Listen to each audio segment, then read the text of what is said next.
Although the term Gilded Age often invokes an image of mighty male tycoons counting their vast riches in the northeast region of the United States, the Duke family's saga adds a compelling twist to this storied epoch, rising to prominence with a tobacco empire that rivaled the fortunes of the most notorious robber barons. The Dukes not only matched, but at times eclipsed the wealth of their contemporaries, venturing beyond tobacco into textiles and electric power, and weaving a legacy of immense influence and affluence. However, as the decades passed, the vast Duke inheritance converged onto a singular figure, Doris Duke. As the last heiress of this storied dynasty, Doris not only inherited immense wealth, but also the complexities and responsibilities that came with it, and her life, marked by luxury, philanthropy and public scrutiny, paints a vivid picture of a woman who bore the weight of an illustrious past while forging her path through the shifting sands of American society. In today's episode, we'll share her full saga from a birth swaddled in the finest threads of luxury to the end in one of history's most controversial inheritance cases, as we describe Doris Duke, the last Gilded Age heiress. Doris Duke, once dubbed the richest girl in the world, beheld an empire built on the golden leaves of tobacco, a legacy handed down by her industrious father, James Buchanan Duke. And with the winds of North Carolina rustling through the vast tobacco fields, Doris inherited a fortune not just of wealth, but of a storied past that echoed the prowess of her ancestors. Born into opulence, her destiny was forged when her father passed, leaving her a monumental inheritance of $100 million at the tender age of 12, equal to an immense $1.8 billion in today's currency. Her mother's subsequent demise in 1962 further bolstered her coffers, adding a staggering $250 million, or $2.5 billion today, to her already burgeoning fortune. It was a bequest that would grow under her watchful eye to over $5.3 billion by the time she drew her last breath in 1993. But Doris was not merely a passive heiress. She was a maven in her own right. Her strategic acumen saw her multiplying her inheritance, her investments wisely placed in behemoths like General Motors and meticulously managed by a team of sharp financial minds. However, it was not just stocks and bonds that captivated Doris. Her passion for the arts and architecture spoke of a soul yearning for beauty and expression. Her homes were her sanctuaries, each a symbol of her multifaceted interests and luxurious lifestyle. For example, Duke Farms, her principal abode, sprawled over 2,700 acres in New Jersey. This estate was not just a home, but a verdant paradise showcasing her horticultural zeal within the Duke Gardens, a place where nature's splendour was both preserved and showcased. And the allure of the exotic drew her to build Shangri-La, a magnificent ocean-front estate in Honolulu. Here, Doris indulged her fascination with Islamic culture, crafting a residence that was both a home and a museum, its halls adorned with intricate mosaics and antiquities that whispered tales of distant lands. Summer found her in Newport, Rhode Island, at Rough Point, a grand manor where the echoes of the Gilded Age lingered in its lavish halls, and here the Atlantic's briny breezes mingled with the scent of fresh blooms from meticulously manicured gardens. Her life in Manhattan was punctuated by two residences, one a penthouse with sweeping views from its generous veranda, the other a practical space dedicated to the meticulous management of her empire. In Beverly Hills, Falcon Lair added a sprinkle of silver screen magic to her collection, once the domain of Rudolph Valentino. Yet Doris's interests were not confined to static beauty. Her collections of art and jewellery were legendary, her tastes impeccable. Masterpieces by Picasso and Van Gogh shared space with intricate Islamic artifacts and lush Southeast Asian furniture, creating a panorama of global culture and history. Wine flowed like ambrosial nectar in her homes, with over 2,000 rare bottles collected, each a story of vine and vigour. And her jewels, sparkling at Christie's auction house long after her passing, fetched sums that spoke of their breathtaking allure. Thus Doris Duke lived a life painted on a canvas of grandeur, each stroke a bold colour of ambition, taste and philanthropic spirit. And yet from her earliest days she was pressured to uphold an immense dynasty of unfathomable wealth, which would be difficult on any child.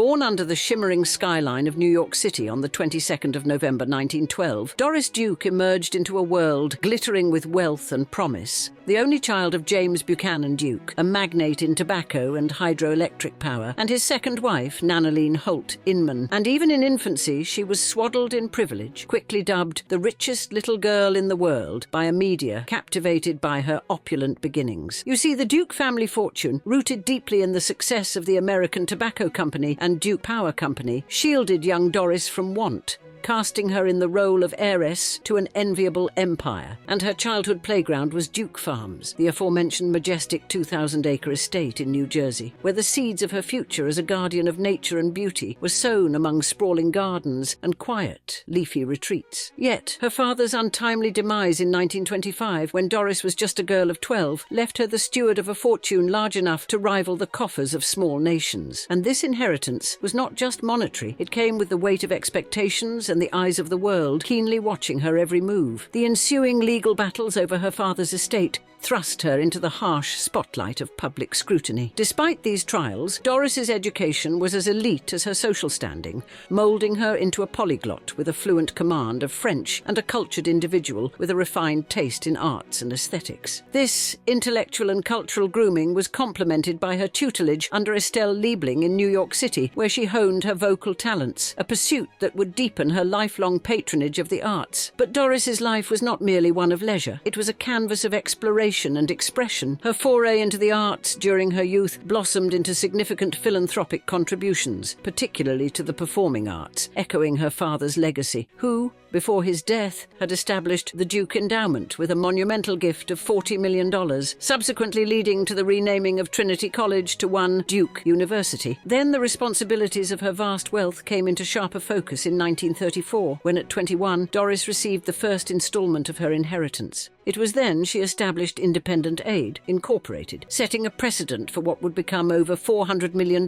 in donations across her lifetime, often given anonymously to causes as diverse as her interests. And her marriage to James Cromwell in 1935 expanded her world further, their honeymoon a grand tour spanning the globe. It was during these extensive travels, especially in the Middle East and Asia, that Doris cultivated a deep appreciation for Islamic art, a passion that would manifest in her creation of Shangri-La, a sanctuary in Honolulu dedicated to Islamic culture and arts. Her life, enriched by relationships and cultural exchanges, like her friendship with the Kahanamokus in Hawaii, thus showcased her openness and curiosity. However, back home stateside, she was just beginning her legendary life of philanthropy.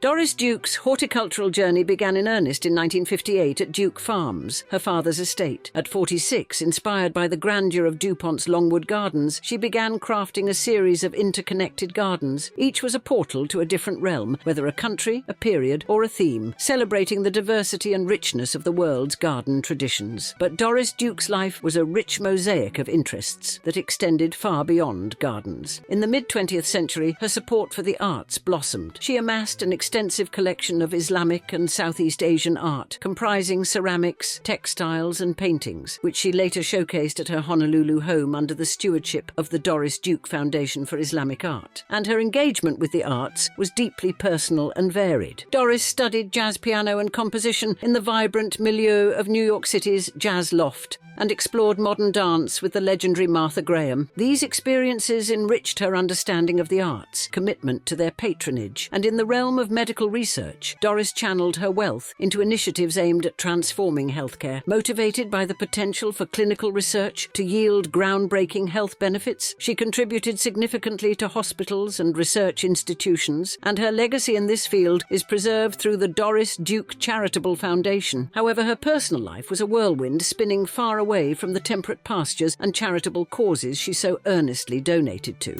Doris's marriage to James H.R. Cromwell, strained by political tumult and the heartbreaking loss of their infant daughter Arden in 1940, dissolved by 1943. And Doris's next marital venture led her to Porfirio Rubirosa in 1947, a charming yet notorious Dominican diplomat. However, like a fleeting melody, this union too dissolved swiftly, ending just a year later. Beyond these unions, Doris's romantic life wove through the decades with connections to cultural icons like surfer Duke Kahanamoku, actor Errol Flynn, and jazz maestro Joe Castro. Each relationship added layers to her mystique, feeding the public's fascination with her life beyond her wealth. Furthermore, the 1960s brought not just glamour, but controversy, notably marked by the mysterious death of her friend and decorator Edoardo Tirella in 1966.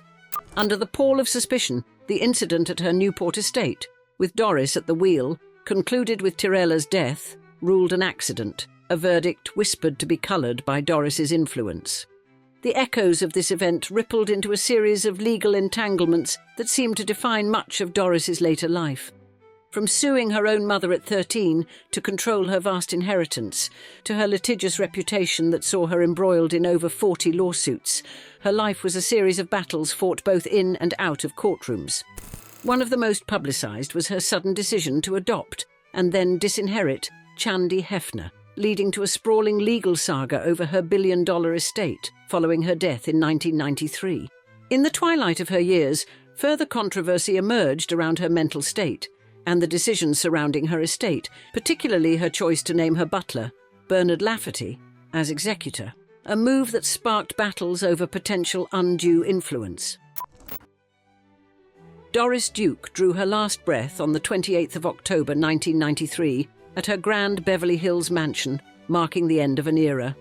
And her demise, attributed to progressive pulmonary edema leading to cardiac arrest, seemed a natural conclusion to a life of opulence and influence. However, tranquility was soon overshadowed by whispers of controversy surrounding the final moments of her life and the future of her vast legacy. The plot thickened when Richard H. Koo, a court-appointed investigator, disclosed findings that pointed to an unsettling end for Duke. Allegations surfaced claiming that her physician, Dr. Charles Kiewowitz, had hastened her death with an excessive dosage of morphine. These grave accusations were bolstered by statements from Tammy Payette, Duke's private nurse, who contended in court documents that a lethal dose was administered deliberately. Indeed, this revelation cast a pall over the last days of Doris Duke, inviting a storm of scrutiny over the medical care she received. And as the details of her will emerged, the drama intensified. In an unexpected twist, Duke had bequeathed control of her estimated $1.3 billion fortune to her butler, Bernard Lafferty, a confidant of 6 years. This decision stunned many, especially as it sidelined Chandi Hefner, a woman Duke had adopted in 1988. Consequently, the will ignited a fierce legal showdown, drawing in various claimants and leading to a protracted court battle that culminated in 1996 with a settlement that favoured the establishment of the Doris Duke Charitable Foundation to manage her estate. Amidst the legal tumult, the enduring elements of Duke's legacy remain her monumental contributions to culture and conservation. Her profound affinity for diverse cultures is showcased through her extensive collection of Islamic and Southeast Asian art, now preserved at Shangri-La, her former residence in Honolulu, which has been reimagined as a museum celebrating Islamic art and design. Moreover, Duke's environmental vision shines at Duke Farms, her expansive estate in New Jersey. True to her wishes, it has morphed into a beacon of environmental stewardship, providing education and recreation to the public. Thus, despite the shadow cast by her contentious final years, Doris Duke's impact endures, woven through the cultural and environmental projects she championed.